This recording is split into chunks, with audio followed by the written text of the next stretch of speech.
Big Boss season 9ல வந்து பார்த்தீங்கன்னா, most irritable contestant அப்படின்னு சொல்லி பார்த்தீங்கன்னா 2 பேர செலக்ட் பண்றோம். அது பெண்கள்ல வந்து முக்கியமா செலக்ட் பண்ற ஆட்கள்ல, ஒண்ணு வந்து பார்வதி, இன்னொன்னு வந்து ஆதிரை வந்து பார்த்தீங்கன்னா, என்னோட பார்வையில வந்து தோணுச்சு. ஏன் அப்படி தோணுது அப்படின்னு சொல்லி பார்க்கும்போது, பார்வதி ஆல்ரெடி சர்வைவர் அப்படிங்கிற ஒரு ப்ரோகிராம்ல வந்து ஜீ தமிழ்ல நான் ஒரு ப்ரோகிராம்ல பார்க்கும்போது, அந்த ப்ரோகிராம்ல அத்தன பேருமே வெறுக்கக்கூடிய ஒரு கண்டஸ்டன்ட்டா வந்து பார்வதி மாறுனாங்க. அது வந்து அவங்ககிட்ட ஒரு டேலண்ட் இருக்கனாலயோ, இல்ல அவங்கள பார்த்து இவங்கலாம் பயந்துட்டு அதனாலலாம் ஒண்ணும் கிடையாது. மெயின் காரணமே என்னன்னா, பார்வதியோடைய மைண்ட் செட்டே வந்து பார்த்தீங்கன்னா, மத்தவங்கள பத்தி காசிப் பண்றது அப்படிங்கிற விஷயத்த விட, தன்ன நியாயப்படுத்திக்கிறதுக்காக என்ன வேணாலும் பேசுற மனநிலைக்குள்ள தான் பார்வதி இருப்பாய்ங்க. அதனால தான் பல பேர் வந்து எதிர்ப்ப வந்து அந்த புள்ள வந்து சம்பாதிச்சது. ஆதிரை எப்படின்னா, உள்ளுக்குள்ள வந்து எல்லாரும் கேம் ப்ளே பண்றாங்க. அவங்களுக்குன்னு ஒரு விசிபிலிட்டி கிடைக்குது அப்படிங்கும்போது, தனக்கு என்ன பண்றதுன்னு தெரியல.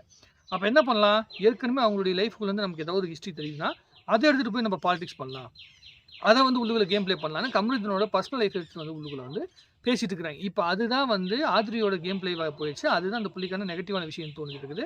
எஃப்ஜே பையன்கிட்ட இருக்கிற அந்த பாசிட்டிவான இம்பாக்ட்ட மட்டுமே வச்சுக்கிட்டு தான் நான் பாலிடிக்ஸ் பண்ணுவேன். அரசியல் பண்ணுவேன். அதாவது பிக் பாஸ் அரசியல் பண்ணுவேன் அப்படிங்கிற மனநிலைக்குள்ள வந்து ஆதிரை ஓடிட்டு இருக்குது.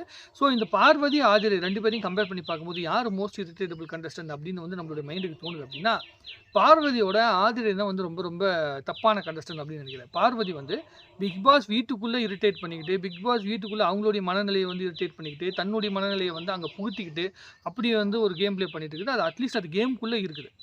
ஸோ பிக் பாஸ்ல வந்து கன்டென்ட் குடுக்கறதுக்கு ஒரு ஆள் வேணும். கன்டென்ட் வந்து வாங்கிக்கிறதுக்கு ஒரு ஆள் வேணும். ஸோ பார்வதி கன்டென்ட் குடுக்குறாள். நல்லவங்க, கெட்டவங்கிறது அடுத்த பக்கம். கன்டென்ட் குடுக்குது. ஆனா ஆதிரை வந்து உள்ளுக்குள்ள இருக்க கண்டஸ்டன்டோடைய பர்சனல் லைஃப கேமுக்குள்ள வந்து கொண்டு வரது அப்படிங்கிறது ரொம்ப எந்த விதத்திலயும் வந்து நியாயமான விஷயமே கிடையாது. அதனால இவங்க 2 பேர கம்பேர் பண்ணும்போது, பார்வதியை விட ஆதிரை தான் வந்து மோஸ்ட் இரிட்டேட்டபிள் அண்ட் நாட் எப்படி சொல்றது? ஒரு தகுதி இல்லாத ஒரு கண்டஸ்டன்ட் அப்படிங்கிற மாதிரி எனக்கு தோணுது. பிக் பாஸ் அப்படிங்கிற கேமுக்கு தகுதி இல்லாத ஒரு கண்டஸ்டன்ட் அப்படிங்கிற மாதிரி. நெறைய பேர் வார்ன் பண்ண பிறகு கூட அதே பர்சனல் லைஃப்ப பத்தி அந்த புள்ள நெறைய இடங்கள்ல வந்து பேசிக்கிட்டு இருக்குது. அதுதான் இந்த புள்ளையுடைய ஒரு கேமாவே இருக்கு அப்படிங்கிறது தான் நம்மளால புரிஞ்சுக்க முடியுது. உங்களுக்கு தோன்றத நீங்க வந்து எழுதுங்க. அதுக்கப்புறம் மத்த விஷயங்கள வந்து பேசிக்கலாம்.